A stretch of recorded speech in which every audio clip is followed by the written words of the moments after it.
Flavouring use exploded, and by the 80s it was estimated that up to 6,000 different flavours were being used in British food. Hey there, fancy pants, play the songs that make us dance, play the tunes that make the ladies swoon. A song for all the lonely hearts, shattered dreams and broken parts, feels like sunny days are coming soon. In the 70s, suddenly, you have these flavourings with ingredients which are just an arm and a leg long and which go on, and these tremendously complicated ways of exactly reproducing the flavour of a raspberry through chemicals. And some of the flavourists would even say that what they were doing was offering a real social benefit, because they would say, for the first time, children who've never eaten a piece of fresh fruit are able to taste and experience the real taste of fresh fruit. And the fact that the children aren't actually getting any of the goodness of fruit by eating a fruit flavour lolly seems to have passed them by. Despite the excesses of its day-glow heyday, food science had never quite given up on its dream of making the world a better place. Since the 60s, a major question about food had remained unanswered. Bird's angel delight, the soft-hearted treat.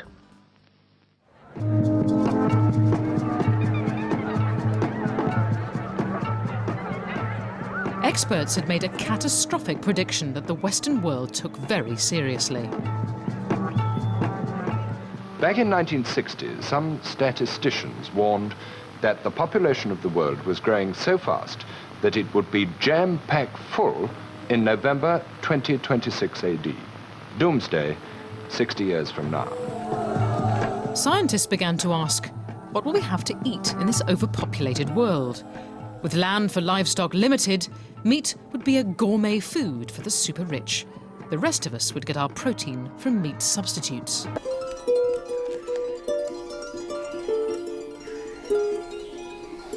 By the 70s, they were carrying out focus group research of the product on the very farmers they were hoping to render superfluous.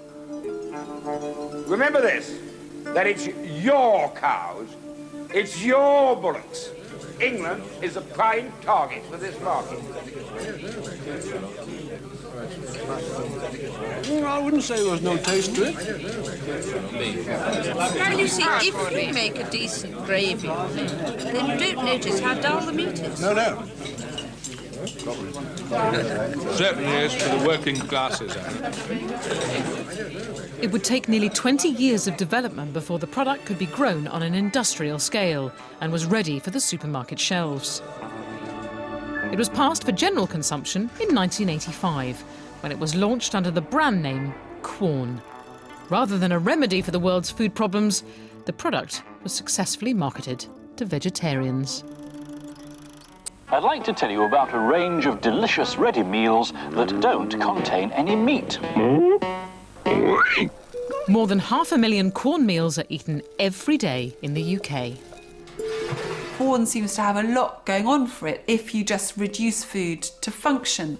But if you see food as being something more, there is something faintly sinister about a food which is created in these industrial vats and which in its natural state has a weird pink fuzzy appearance. It's certainly got its place if you're a vegetarian, but you can't imagine many people choosing Quorn for their last supper on Earth.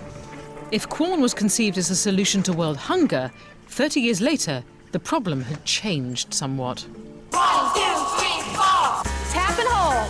How we doing?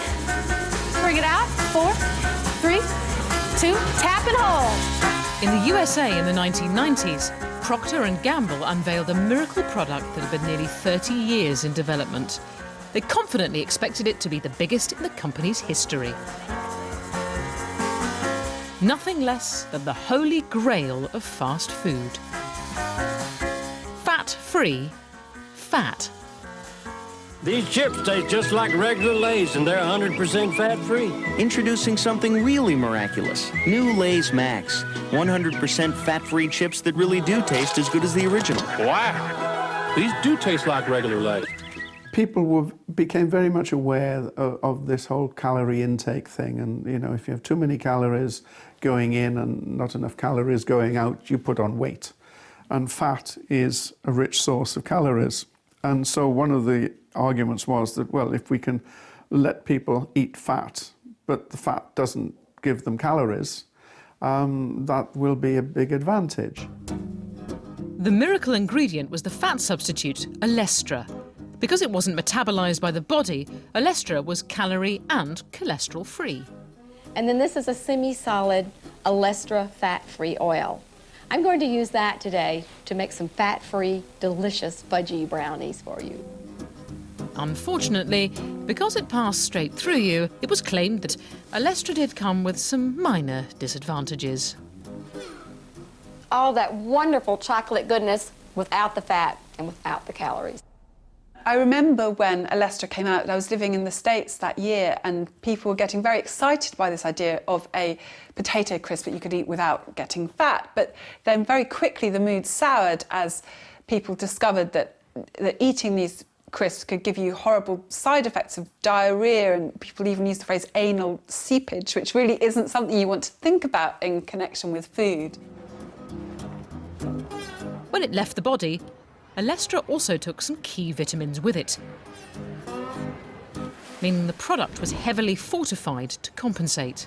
It sort of symbolises the kind of have-it-all generation, that you can just eat something and it's going to have no consequences. Despite the best efforts of Procter & Gamble's PR machine, olestra swiftly became a national joke. The US Food and Drug Administration helpfully ensured its possible side effects were prominently displayed on every product it was in. And pressure groups countered the manufacturer's TV commercials with their own. If you saw this message on a can of dog food, quote, "This product contains olestra. Olestra may cause abdominal cramping and loose stools," unquote. If you saw that, would you give it to your dog? Well, this warning isn't on dog food. It's on these new Max potato chips from Frito-Lay. Are you going to give them to your kids? Despite $500 million spent on its development, olestra's market collapsed.